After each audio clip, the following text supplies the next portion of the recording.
Today we're going to talk about Saturn in relation to the Sade Sati and the Saturn return time period. There's a lot of mythology around Saturn and a lot of myth and folklore around the Sade Sati, Saturn return cycles. Now, I've done a course that is a full, I think it's a 13-hour course called The Myth and Magic of Vedic Astrology. And it goes over the influences of all the planets, their mythology, how they work. It's available as a download through AstrologyVedicAstrology.com. But I've taken a part of that, particularly the section that deals with Saturn. I've made that available as a free download on my website. So if you go to AstrologyVedicAstrology.com and you go to the audio and video downloads, I believe it's about halfway down the page, you should see this picture over here of Saturn, and it's about a 60 to 90 minute talk on working through the Sade Sati and Saturn return time periods. The reason I wanted to speak to this is because Saturn is a very misunderstood planet, but it's also a difficult planet, and that's usually where the misunderstanding comes from. Saturn is a planet of our responsibilities, that which we are responsible for, or those debts that we need to pay off. When we're looking at the Saturn return, that's particularly going to bring into our awareness the life experiences that are going to show us where we need to be more responsible, where we need to pay more attention, where we might have to admit our weaknesses, or the fact that we might not be completely in control of this life, that we have to surrender to a higher power. And that can be very difficult. But that is what Saturn requires of us, because number one, it's helping us to see if we can. This is why yoga meditation is so important on the spiritual path, and particularly in relation to astrology. It's so important because if you can learn to meditate and be clear and be calm, and you can trust that there's an intelligence going on in the universe, even though right now the worst possible thing you could ever imagine might be happening to you, that helps you get through. So it's in a sense allowing you to develop a faith and a trust in the bigger picture, in a greater power. And if you can do that, that makes it much easier to get through a Saturn return, particularly a negative Saturn return, because they don't always have to be bad. It usually depends on how good or bad Saturn is within your chart. Because if Saturn's in a good dignity, in a positive house, if Saturn is supported through the Vargas, that can show that you just naturally understand what Saturn requires and you work with it well. So it's not so painful, because imagine going to work for someone and this person expects you to know exactly what to do at every moment while you're on the job.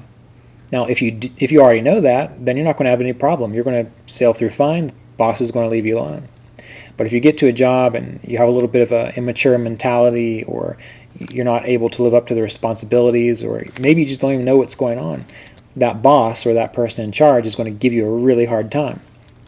So the better Saturn is within your chart, by house placement, by dignity, Shatbala strength, how it looks within the Vargas, it won't necessarily make the Saturn return easy, but you will know how to work with it, so it seems easier. So it's still hard, you just have better capacity to know what's expected and you do it. When Saturn is in bad dignity, typically this shows specifically that whatever house Saturn rules, whatever house Saturn is placed in, that it's going to be those areas of life that you have not developed either a mature attitude about, or a sense of detachment about, or you have not fully understood what your responsibilities are in that area of life. And by considering that before you get to the Saturn return, that can help you work through some of those issues before they become problematic. Now, let's just talk a moment about the Saturn return cycle, because that's going to be when transiting Saturn is going over your natal Saturn. So what is most important for you to pay attention to then It is, what does Saturn represent in your chart as a house lord? And what is Saturn doing in the house in which he's placed? So we're not going to go into the house lords. There are, again, numerous texts that talk about this, but essentially what you want to do is, if Saturn is your 11th lord in the 3rd, well, you want to figure out what does that mean. If Saturn is your 8th lord in the 4th, then you want to consider what does that mean, positive and negative. And again, the Art and Science of Vedic Astrology Volume 2, there's a massive section in the middle that goes over all the Parashara Bhava yogas that explain this, such as 8th lord in the 4th, 8th lord in the 5th, and so on.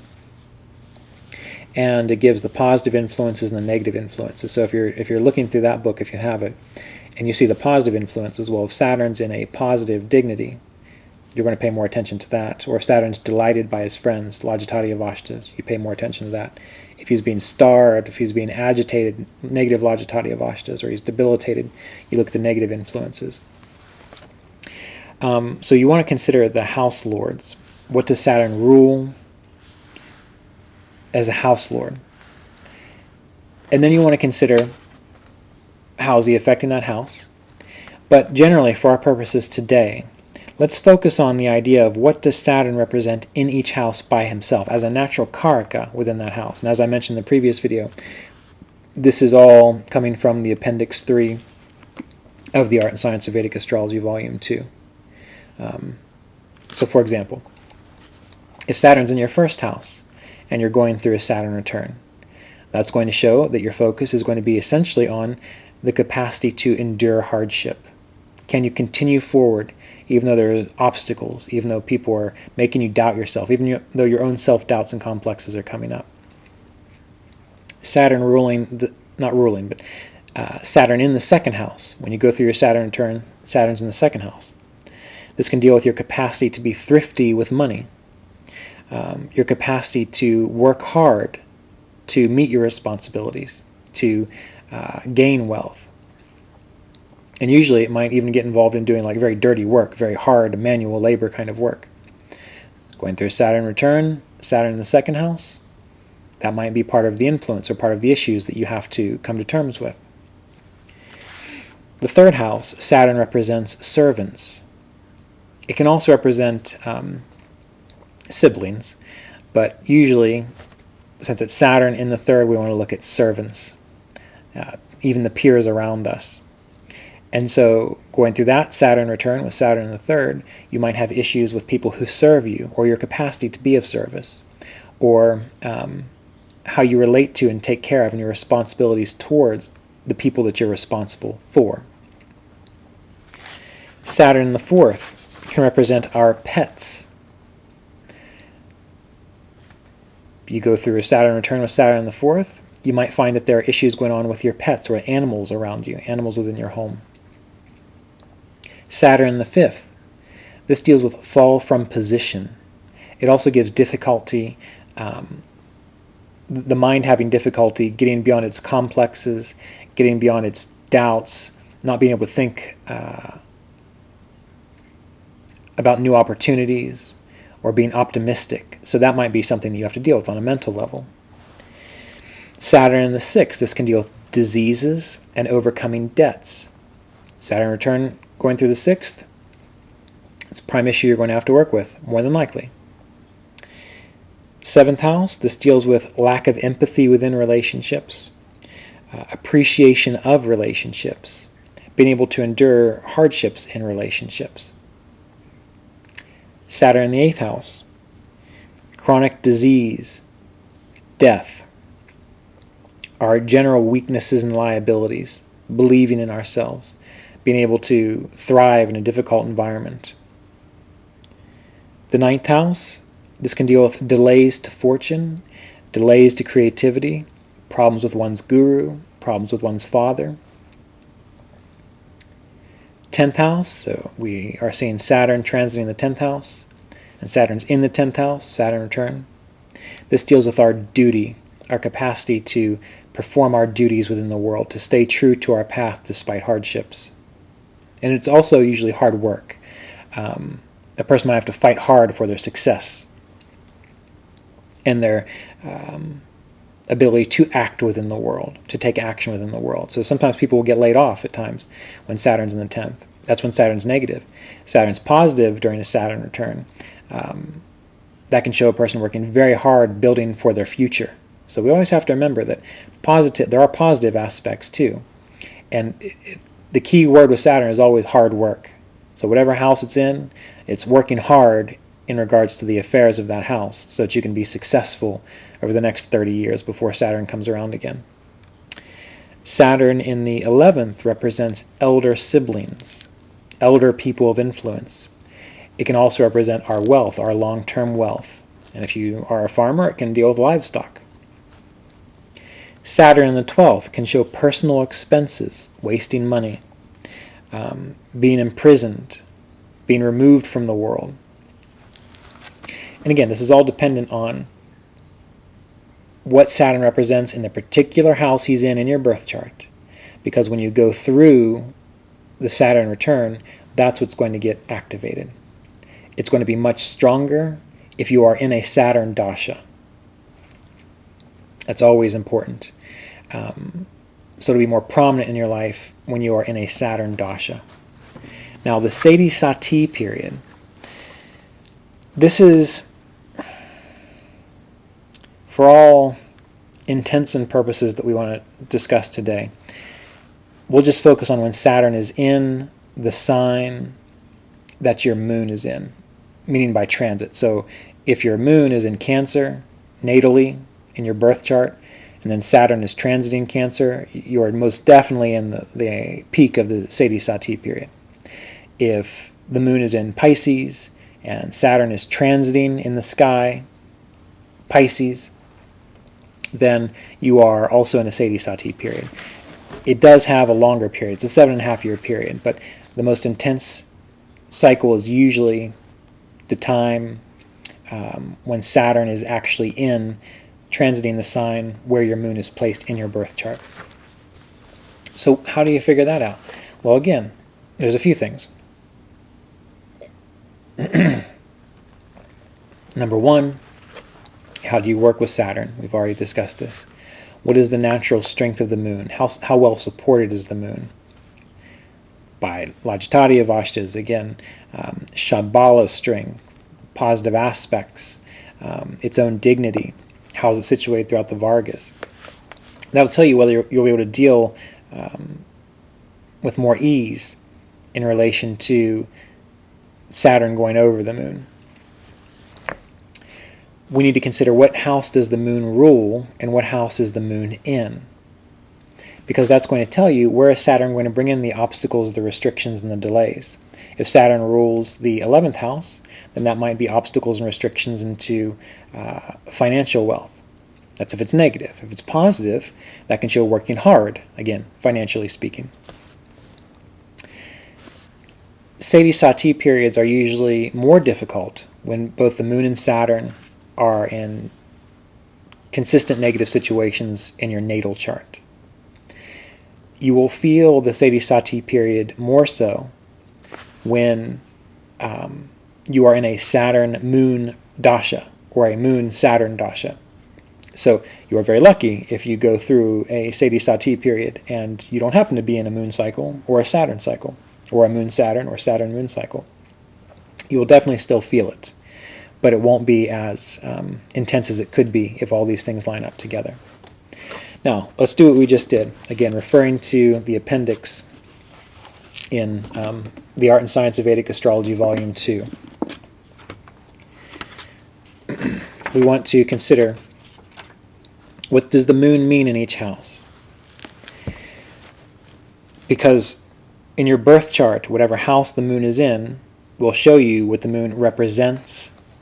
And when Saturn transits that moon, it'll show how Saturn will, generally speaking, influence that moon.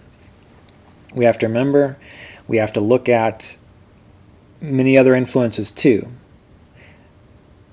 The confluence that we talked about in the previous video of looking at house lords, karakas, and so on. But for now, let's try to keep it as direct as possible. So if Saturn is transiting the sign the moon is in, and that is the first house, the moon is in the first house, then that will show issues dealing with our body, with our ego, complexes and psychological issues and obstacles to expression of our health as well as our personal desires. That's when the moon is in the first house and Saturn is transiting that moon, Sade Sati. Saturn is in the second, the moon is in the second house and Saturn is transiting that second house. That might show issues with the face, with the mouth, with the throat. It can show difficulties with our sense organs and even our general contentment within the world. It can deal with our immediate family, those people that we're close to, our immediate family. It can give issues being emotionally secure and content with them. That's when the moon is in the second house in your birth chart and Saturn's transiting that moon. The third house. The third house can deal with our capacity to relate to our peers, our popularity with our peers, even our servants. It can also deal with our capacity to be creatively expressive with our hands. Saturn transits that moon in the third house. You might find obstacles, a lot of emotional distress around those areas of life. The fourth house, it can deal with the mother, the foundation of one's feelings. I know someone who's, recently I was just looking at their chart, who's started their Sade Sati period, and the moon's in the fourth house. And their mother's mother died previously. So now their mother is suffering a lot of grief. So the mother is suffering grief because Saturn is transiting that fourth house where the moon is placed. It also deals with our emotional quality, our capacity to feel supported and like we're being taken care of. So when Saturn goes through the fourth, we might have a lot of questions, a lot of doubts about, are we doing the right thing? Are we in the right place? Is our home stable?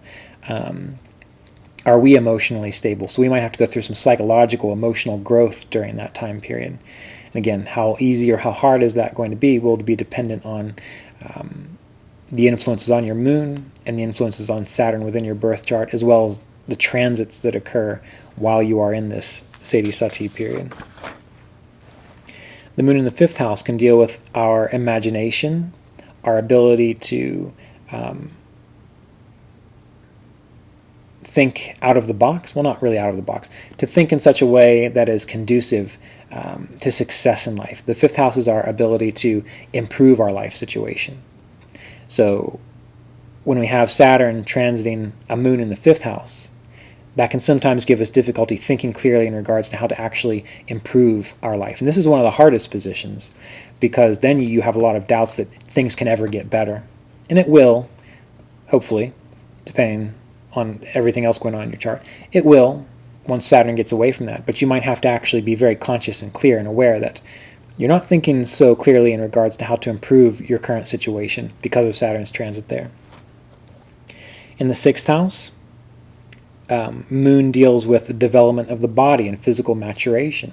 If you're a kid and you go through a Sade Sati period here, this can be hard on the developmental process. Sixth house also deals with the endocrine, well, it deals with health in general. But the moon in that position will be related to the endocrine system and the blood. So there can be problems with health in areas such as that. Again, for medical astrology, that's very complex. So just use that as a starting point to consider what might occur when Saturn transits a moon in the sixth house. And if you do want to study medical astrology, there's an excellent course by Ernst Wilhelm. Don't remember the exact name of it, but if you go to AstralVedicAstrology.com and you go to the audio video, again the audio video MP3 courses, and you go all the way to the bottom to Ernst's classes, you'll recognize, I believe it's Astrological Anatomy. That is some complicated, intense work, but very good if you're interested in that. Saturn in the seventh. Excuse me, we've already discussed that. The moon in the seventh. This deals with popularity in public relations. Well, you might have problems during that Sade Sati with the moon in the seventh of your popularity, relating well to others, being included in groups, your ability to relate to others. The moon in the 8th. This is our capacity to be changeable and to adapt to crisis. If your moon is in the 8th and Saturn's transiting the 8th, then you might have a lot of difficulty. You might be too rigid or feel overwhelmed by crisis or trauma within your life. Moon in the 9th. This deals with our character, our fortune, our good fortune. It can deal with our father's popularity. Those things might all get challenged during that time period. Or again, as I've mentioned, remember this with all the things I've already said. If Saturn and Moon are doing well, then that may mean you just have to work harder in these areas to be more productive in those areas for the next 30 years after Saturn moves beyond this transit. Moon in the 10th, again, it deals with your own personal popularity, particularly in regards to your professional realm, your professional field. One woman I worked with, again, recently, she's going through Saturn influencing this area, and what she's working extremely hard on is her public image. If her moon or Saturn would have been worse, she probably would have had a lot of difficulty with her public image. But now she's just working hard on developing it. It seems overwhelming, but again, this is setting her up for the next 28 to 30 years after she gets out of this period. So always remember that these Saturn influences, they're about bringing more responsibility and attention to the area. Saturn, we've already talked about Saturn in the 11th. Moon in the 11th, this is popularity in groups and organizations, networking. More emphasis towards that if your moon is in the 11th and Saturn is transiting that moon. Finally, the 12th. The moon in the 12th deals with dreams, the comfort you get from sleep, your inner worlds. Saturn transiting this position negatively might separate you from restful sleep, might separate you from your capacity to access your dreams efficiently or effectively. Positively, you might be spending more time exploring dreams or exploring your unconscious. The 12th deals with your unconscious. If you have a lot of unresolved some scars, issues within the unconscious from the past, from past lifetimes, whatever it might be. If your moon is in the 12th and Saturn transits this, you might be working this out more in dreams, or you might be noticing that you have more psychological difficulties that you can't quite understand why, because it doesn't have anything to do with what's actually going on around you. Again, it's because it's coming from internal, unconscious issues that you need to take responsibility for and work out. Okay. These are just some general ideas of how to consider the transits of the Saturn return based on the house, as well as transits of Saturn going over your moon based on the house your moon is in. How to work with Saturn, how to improve these situations. I would really like to encourage you to download the free Sade Sati Saturn return audio course at AshevilleVedicAstrology.com under the audio video course section. It's free. It'll help you understand it through mantras, through service, through reading the greatness of Saturn. Start following that if you're going through a Sade Sati period or Saturn return. And if you want to learn more about all of the planets, mythologically speaking, how to work with them, I would advise the Myth and Magic of Vedic Astrology class. This isn't so much for predictive astrology. It's more about understanding, getting a sense of the planets as divine consciousness and how to work with them on a conscious level. It's actually not one of my more popular courses, even though it's my favorite course, only because it's not heavily technique-oriented. It's more so understanding the energies of the courses and the spirit, or the energy of the planets and the spirituality involved in connecting with and working with the planets. So again, thank you very much for tuning in. Hopefully this was helpful. I don't know if I'll get to any more videos before the end of the year. I've got some, at least 2 interviews scheduled. But if not, I wish you happy holidays, whatever holidays you celebrate, a positive new year. And I just wish the very best for you. So keep that in mind, and on your own, in your own meditations, I'd like to encourage you to do the same for everyone else, whether you like them or whether you don't like them, whether you know them or you don't know them. See everyone in wholeness and light and clarity throughout this holiday season, and wish for them the very best. So be well. Thank you.